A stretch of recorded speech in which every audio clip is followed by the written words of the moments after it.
For question 12, we're going to solve this inequality. I need to solve for x, so I'm going to start by adding 4 to both sides. And this is just like a normal equation. The only difference is that it has the inequality symbol. So 1 plus 4 gives you 5. Now, I want you to remember that we need to graph this equation as well. And we need to write the interval for it. Now, when we have no little line under, we're going to have a closed dot. And we're going to have parentheses in our interval and in our graph. When we have a little line under, ignore me. We're going to have an open dot for this one. And when we have little line under, we have a closed dot. And we have brackets. Okay? For the infinity signs, we will always have parentheses to represent them in the graphs. Okay, so this you have to remember. Okay, let's make it like a little table that has really bad lines. Okay, there we have it. Excellent. So we solve for the equation and we have x is less than 5.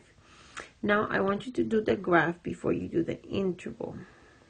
Okay, I'm not very accurate with my graph, but as long as I have the 0 in the middle, we should be okay. I know this is positive infinity and I know this is negative infinity. I know that the number 5 should be somewhere over here. And because it has no little line under, I know it's going to be an open dot. Okay? So now then let's read it. It says x is less than 5. All numbers less than 5 go to the left. Okay?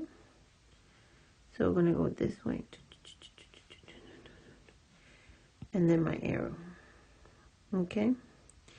Your lining will definitely look much better than mine's. But there, right? So, to write the interval for this, you always go from left to right. So, if you look at my graph, where does it start? Looking from left to right. Well, the arrow tells me this will continue into negative infinity. So, it definitely will start at negative infinity. Then I have a comma. And then where does it stop?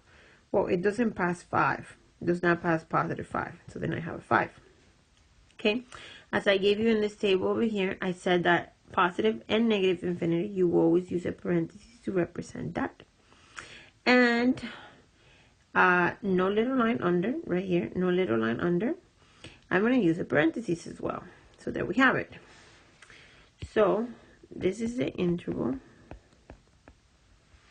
And this is your graph.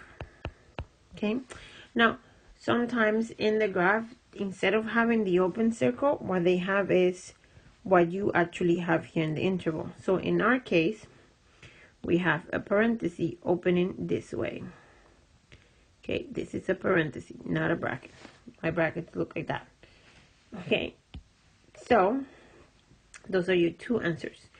You have to do 3 steps. You have to solve.